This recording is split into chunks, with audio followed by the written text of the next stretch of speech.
Les méthodes de discrimination spatiale. Vous verrez trois essentielles: l'excitation sélective, le codage par la fréquence, puis le codage par la phase. Et enfin la reconstruction historique, ce qu'il a fait l'auteur Bourg, on verra ça. Et les trois méthodes. Les premières sont très faciles à comprendre parce qu'on peut reprendre l'analogie des vers, et la troisième est beaucoup plus complexe. La première, c'est l'excitation sélective, et le principe de l'excitation sélective. Imaginez que vous demandez à une cantatrice de faire vibrer un des trois verres ici dans la boîte. Ils sont identiques et vides, et je demande à la cantatrice de faire vibrer un des trois verres par résonance. Si on se retrouve avec une onde d'excitation ou impulsion d'excitation, et si elle met la bouche en queue de poule et qu'elle vise un verre, elle n'arrivera pas à vibrer un seul verre, parce qu'elle est encore une fois, elle émet à des fréquences de millihertz, donc 50 cm de longueur d'onde, et elle ne pourra pas discriminer l'espace. Si elle émet des notes sur ces verres, de deux choses, l'une, ou bien ce n'est pas la note qui correspond à la vibration des verres et se passe à rien, ou bien si la note correspond à la vibration des verres, et à ce moment-là, quand elle arrête, les verres continuent à vibrer sans rentrer en résonance, et impossibilité de sélectionner un seul verre par la fréquence. Par contre, si je prends les trois verres remplis de quantités différentes de liquide, à ce moment-là, leur fréquence de résonance va être variable. Il va falloir faire une note basse pour faire vibrer celui-ci et une note aiguë pour faire vibrer celui-ci. Et si elle met une note intermédiaire, et bien à la fin de la note, seul celui-ci rentré en vibration. Vous voyez là bien que l'onde est atteinte de la même manière que les trois verres. Les verres ont vu arriver la même énergie. Qu'est-ce qui était sélective? Ce n'est pas l'onde, c'est l'excitation. C'est la résonance qui a été reconnue à sa fréquence. Je reçois une certaine énergie, elle n'est pas à la même fréquence, rien ne passe. Elle est à bonne fréquence, il y a vibration. De cette manière, en ne mettant une note qui atteint l'ensemble, eh bien, on ne peut faire vibrer qu'un seul verre. Et vous voyez, cela nous donne une sélection de l'excitation. Et la traduction en IRM, j'ai mon patient avec les voxels et les aimantations de chaque voxel. Bien entendu, si je mets une onde de radiofréquence, soit elle est à la bonne fréquence de champ magnétique B0, à ce moment tout bascule, mais ce n'est pas ce que je veux. Je veux sélectionner une tranche, soit je mets une excitation qui est hors résonance, et à ce moment rien ne bascule. Et pour faire une excitation sélective, il va falloir que j'applique pendant l'impulsion un gradient de sélection de coupe. Et vous voyez ici, on a la distance est là, la fréquence c'est ça, un gradient. C'est une droite, c'est une relation de proportionnalité entre la distance et la fréquence, qui est l'intensité de champ magnétique, rappelez-vous, qui est égale à gamma sur 2p fois B0. Et vous voyez maintenant, chaque voxel correspond à une fréquence donnée. Et pour exciter un plan, il faut donner une fréquence. Mais ça n'existe pas plus qu'un plan. Une fréquence unique pour un plan, ça n'existe pas. En réalité, quand on met une impulsion d'une certaine durée, vous avez un certain spectre de fréquence. La bande de fréquence est ordre de kHz, et donc vous allez ici exciter de cette fréquence à cette fréquence. Bien entendu, chaque fréquence correspondant à un plan. Bien entendu, cette fréquence va exciter ce plan-là, et cette fréquence va exciter ce plan-là. Et vous voyez, les autres plans n'ont pas bougé, parce qu'il n'a pas d'excitation, et donc les aimantations qui se retrouvent dans ce plan-là vont recevoir une impulsion de la bonne fréquence, et à la fin d'expérience, il serait basculé phénomène de résonance grâce à la sélectivité de l'excitation. Et le phénomène de résonance ne se sera produit que dans une tranche particulière. Donc l'excitation sélective va vous servir à sélectionner une tranche. Et rappelez-vous qu'une tranche a deux dimensions. Et maintenant, vous avez un objet à deux dimensions. Vous avez passé d'un objet à trois dimensions à un objet à deux dimensions. Cette manière de sélectionner, c'est ce qu'a fait tout le charme de l'IRM au départ. Vous avez vu que faisait des coupes axiales, mais dans toutes les directions, mais rien ne bouge, tout est au logiciel. L'IRM, c'est une machine au logiciel. Par exemple, je veux une coupe axiale, je mets le courant dans la bobine Z. Si je veux une coupe frontale ou coronale, je mets le courant dans la bobine antéro-postérieure. Je mets dans le gradient X par exemple, et à ce moment-là, je vais avoir une variation dans cette direction. Donc une coupe frontale, si je veux une coupe sagittale, et à ce moment-là, je mets un gradient droite-gauche. Bien évidemment, la fréquence varie sur des plans perpendiculaires à cette direction. Et en mettant une excitation sélective, je vais exciter une famille de plans qui va exciter une tranche sagittale. Voilà ici comment on va pouvoir choisir et comment ils ont pu faire des coupes axiales, sagittales ou frontales. Bien évidemment, si je mets un gradient X et Y, je vais avoir une coupe en simple obliquité, c'est-à-dire qui tourne autour de l'axe Z. Si je mets les deux autres, je vais avoir des coupes qui tournent autour de l'axe X et qui tournent de l'axe Y. Ça, c'est des coupes en simple obliquité. Si je mets les trois gradients simultanément, eh bien là je vais combiner toutes les obliquités et je vais avoir double obliquité. Donc on a une souplesse extraordinaire de choix de la sélection de coupe. Parce que c'est l'ordinateur qui décide de gradient qui est envoyé de telle ou telle bobine. Il n'y a aucun mouvement. De la même manière, si je veux bouger la coupe et au lieu d'acquérir ceci au lieu de cela, bien entendu, au départ, comme l'aimant est surtout homogène au centre et le gradient est surtout linéaire, enfin constant au centre, et à ce moment-là, je vais mettre le volume d'intérêt. Si je regarde tout l'abdomen par exemple, je vais m'arranger pour mettre l'ombrelle au centre de l'aimant. Et pareil, comment je fais pour avoir la coupe au-dessus et au-dessous? Eh bien, c'est simple, je diminue la fréquence et j'aurai une coupe au-dessous. J'augmente la fréquence et j'aurai une coupe au-dessus. Là, rien ne bouge, c'est l'ordinateur qui sélectionne la fréquence pour avoir la bonne coupe et ça va au point que je trace la courbe sur des images de repérage et que l'ordinateur calcule les gradients qu'il faut appliquer et les fréquences qu'il faut appliquer pour avoir cette coupe-là et pas une autre. Donc, on a une souplesse exceptionnelle. Et je dirais une autre conséquence inattendue, une longévité exceptionnelle des appareils d'IRM, parce que ce qui se dégrade dans le scanner, c'est la mécanique. Quand on a des tubes qui tournent à des vitesses et à des vitesses incroyables, ça détériore. Sur une machine d'IRM, il n'y a pas de mécanique, il n'y a que le lit qui se déplace. Il amène la zone d'intérêt au centre, puis c'est fini. Tout le reste, c'est de logiciel. L'excitation sélective en IRM. Donc par la codage par la fréquence. Le codage par la fréquence, cette fois, on n'a pas besoin d'un musicien parce que on va sélectionner un point, on va les faire vibrer tous en même temps et on va les discriminer par la fréquence. Comment je procède? Eh bien, je mets des liquides en quantité différente dans les trois verres et cette fois, je vais faire sonner les trois verres en même temps et je vais entendre un accord et ça, le musicien va permettre de discriminer les différentes notes qui sont à l'intérieur de cet accord. Et bien entendu, c'est celui qui a rempli les verres.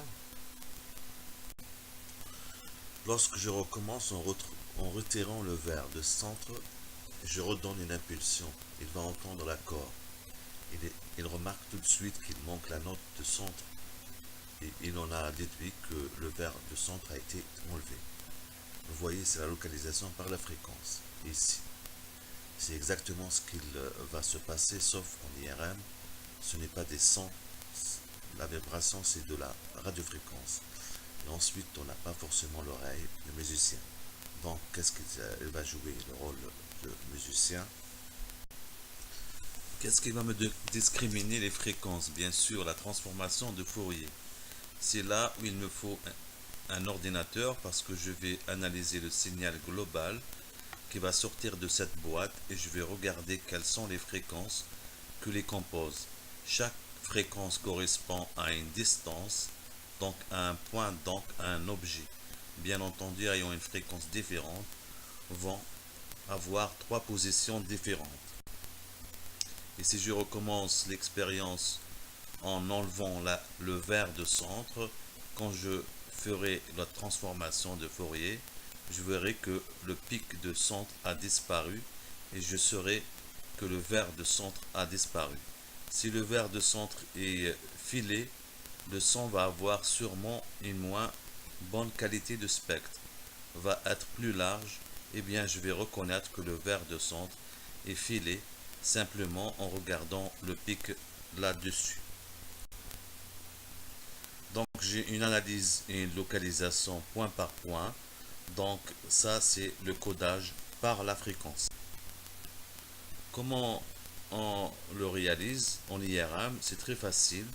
En regardant un objet sur une seule dimension, un objet linéaire comme une frite et l'antenne est autour de frite.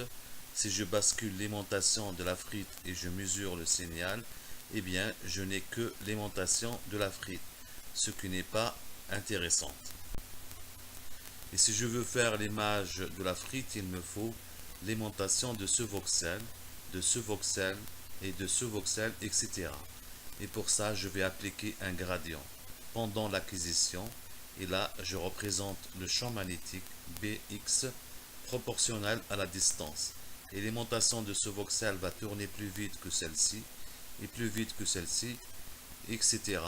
Il y a un gradient de fréquence de précision, et comme mon antenne est autour, bien entendu, il capte la somme. Eh bien, je peux rien voir, elles sont toutes mélangées. Qu'est-ce qui me permet de les séparer? Eh bien, c'est bien entendu la transformation de Fourier. C'est dans ce mélange, elle est capable de me dire, eh bien, dans ce signal, il y a telle fréquence avec telle intensité, telle fréquence avec telle intensité, etc. Et comme chaque fréquence représente un voxel, et l'intensité représente l'aimantation de voxel, eh bien, vous doutez bien que la transformation de Fourier me donne directement l'image. Vous voyez le codage par la fréquence, c'est une méthode assez géniale parce que puisque pour un objet et pour une seule dimension, elle va immédiatement me donner l'image par transformation de Fourier. J'acquérais le signal de l'objet en présence d'un gradient, je fais la transformation et j'ai l'image. Et bien entendu, quand on a trois dimensions, ça devient différent parce qu'un gradient, je localise que sur une seule dimension. Une fois qu'on a sélectionné une coupe, eh bien c'est déjà plus facile. On n'a que deux dimensions. Et si vous savez que Lauterbur n'a inventé que le codage par la fréquence en 1973, et ça se localise que dans une seule dimension. Comment a-t-il pu faire l'image de deux tubes, l'objet tridimensionnel? C'est Mansfeld qui a inventé l'excitation sélective. Et donc l'acquisition de multiples projections, on va regarder comment il l'a fait, supposons qu'il essaye deux tubes carrés dans un tube qui contient plus d'eau que de l'autre. Et si je mets un gradient dans une direction, eh bien je vais discriminer l'espace dans cette direction. Tout ce qui se retrouve de ce côté-là va avoir une fréquence élevée et tout ce qui se retrouve là, il va avoir une fréquence basse. Quand je vais faire une transformation de Fourier, bien évidemment, je vais discriminer ce qui a une fréquence basse et ce qui a une fréquence haute. Et en principe, en intensité aussi, et on obtient une image partielle. Et si je bouge cet objet dans cette direction-là, et en celui dans celle-là, il ne se passera rien sur l'image que j'obtiens. Ici, c'est une image partielle, ce qu'on appelle une projection. Et qu'en 1972, Lauterbur se dit il pourrait faire une projection. Là, le scanner vient d'apparaître.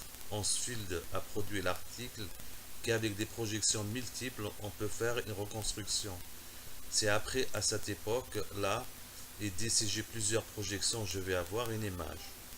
Il a utilisé multiples gradients dans cette direction, il obtient cette direction, et un gradient dans cette direction, il obtient cette projection, et un gradient dans cette direction, il obtient cette projection. Donc il fait des rétroprojections filtrage, donc je vais retrouver aux intersections des tubes, et c'est comme ça qu'il produit ces images de deux tubes. Est-ce qu'il a besoin d'une excitation sélective? Eh bien non, parce que s'il prend toute la hauteur de tube, ça donne la même chose que s'il prend une tranche. Il n'avait pas besoin de sélectionner, il a montré la totalité des tubes projetés dans un même plan. Il a suffi de 4 projections pour ça, et l'image est faite par le codage par la fréquence. La troisième méthode, c'est Ernest qui a proposé, c'est une méthode qu'il a inventée en spectroscopie et qu'il a indiqué quand il a vu l'image par Lauterbur. Il a dit ce n'est pas ça ce qu'il faut faire. Les rétroprojections, on peut beaucoup mieux, on peut utiliser la phase. Il a proposé le codage par la phase et il a eu son prix Nobel de chimie en 1991.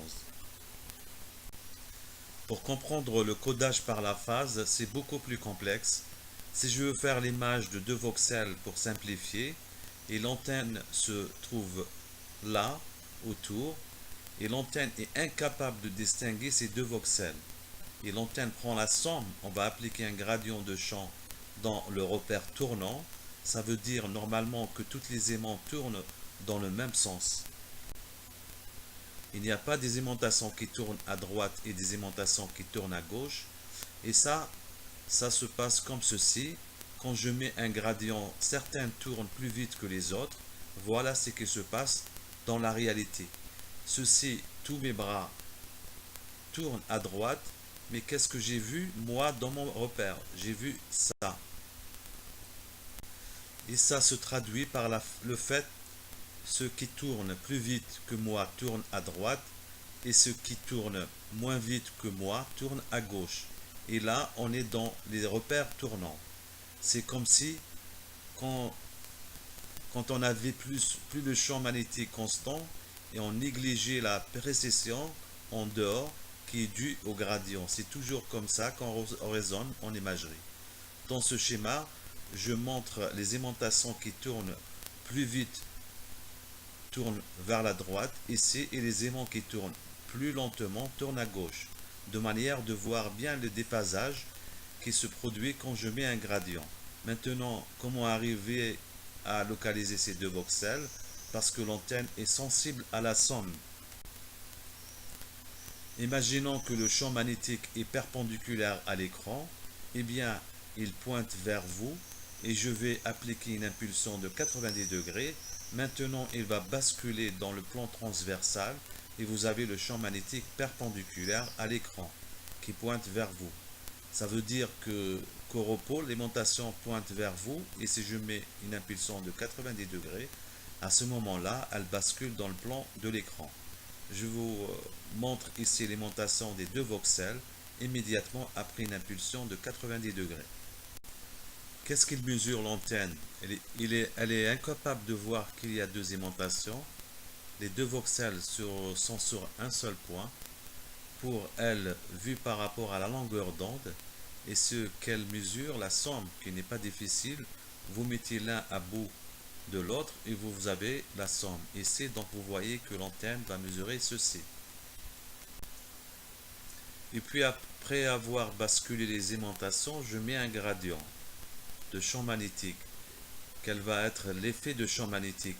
Il va faire que les vitesses de précession des voxels vont se différencier. Ça veut dire si les vitesses sont égales, ils tournent parallèles, donc on ne voit pas de différence. Par contre, si les vitesses sont différentes et dans les gradients ils vont être différents, eh bien ils vont se déphaser et donc on va voir les aimantations se séparer.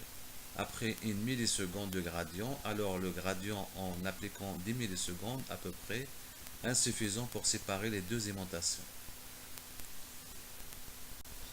Et on va se retrouver dans cette position-là. Les aimantations des deux voxels sont séparées et l'antenne ne peut pas faire la différence puisque c'est le seul point. Il voit la somme et la somme c'est la somme vectorielle. Vous reconstruisez le parallélogramme, c'est le diagonal, voilà ce qui mesure après 1 milliseconde de gradient. L'antenne après 2 millisecondes de gradient, on est dans cette position-là et l'antenne mesure une aimantation résultante diminuée. Puis 4 millisecondes de gradient, je me retrouve dans cette position-là et l'antenne ne mesure rien et vous voyez que chaque point est totalement différent. Alors comment on fait la transformation de Fourier?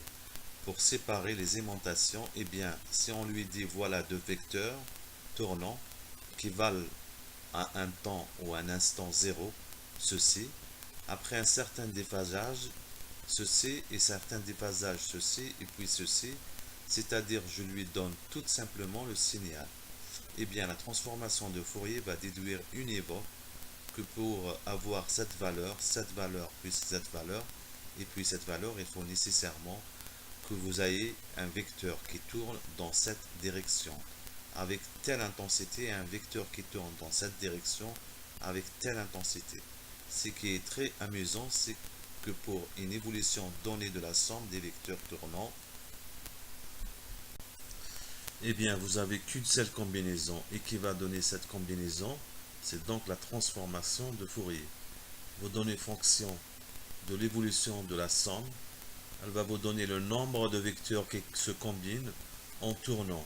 Pour donner cette évolution de la somme, voilà ce qu'il fait la transformation de Fourier. C'est totalement la transformation qui vous forme l'image. C'est elle qui vous dit il y a un voxel qui tourne de telle fréquence et de telle intensité et un voxel qui tourne de telle fréquence et de telle intensité. Et quand vous avez mis un gradient, vous savez que telle fréquence c'est 10 cm à droite et l'autre fréquence c'est 10 cm à gauche.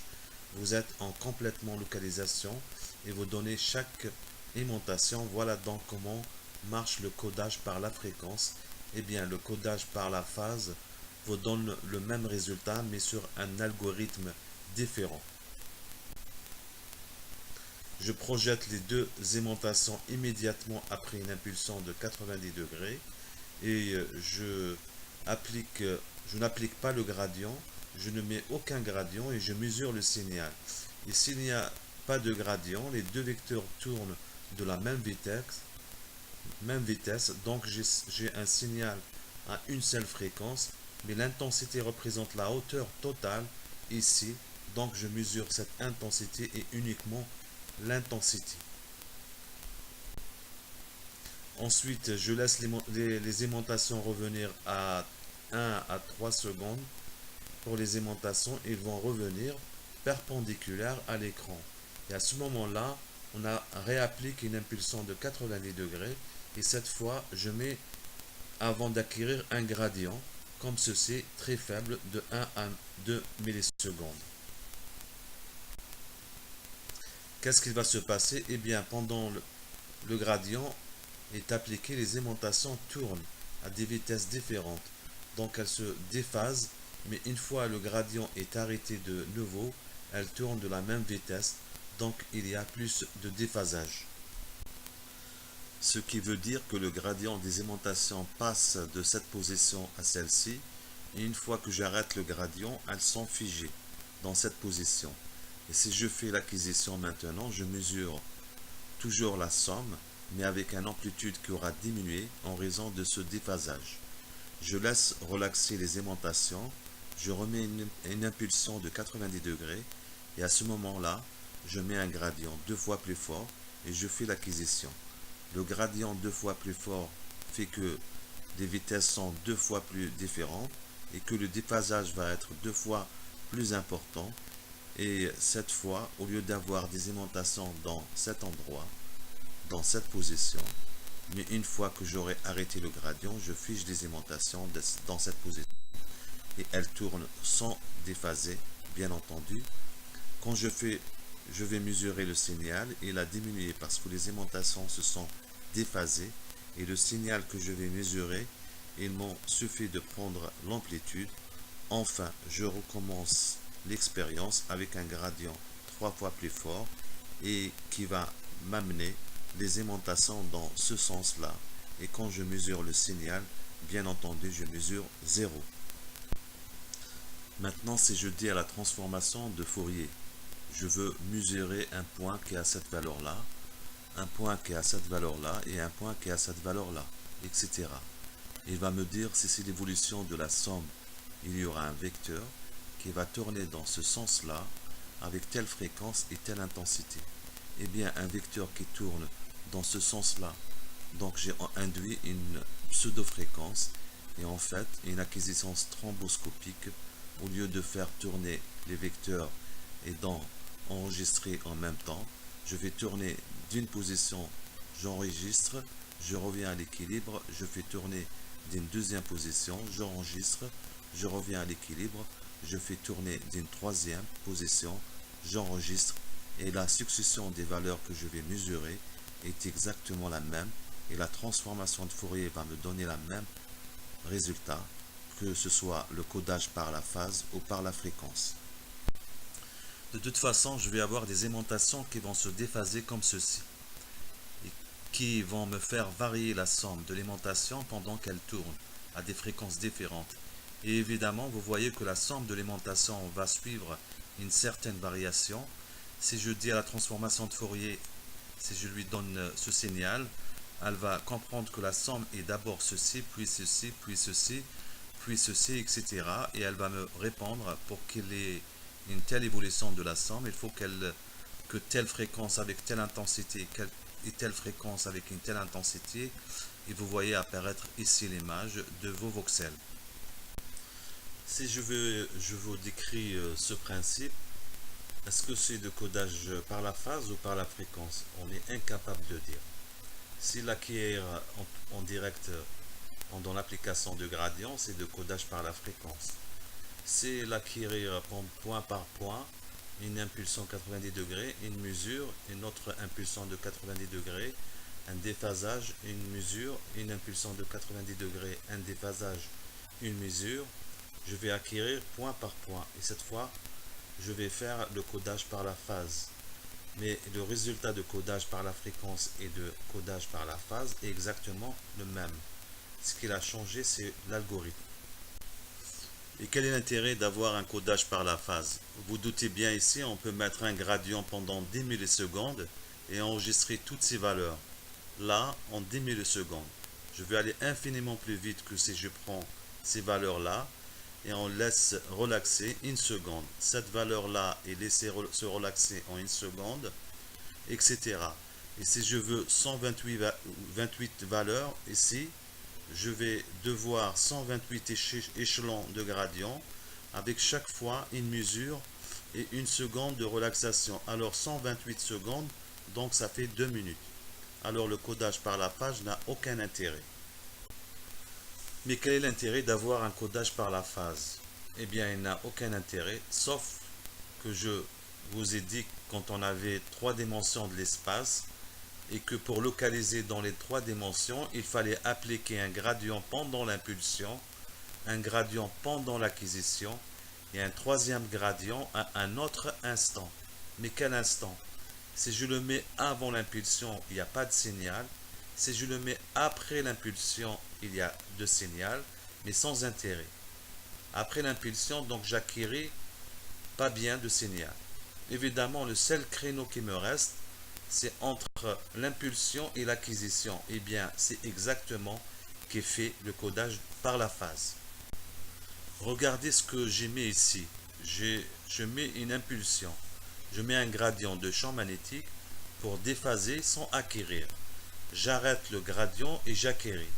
Vous voyez que pour les codages par la phase, le gradient est appliqué entre l'impulsion et l'acquisition. Et donc, on va l'appliquer dans le troisième dimension.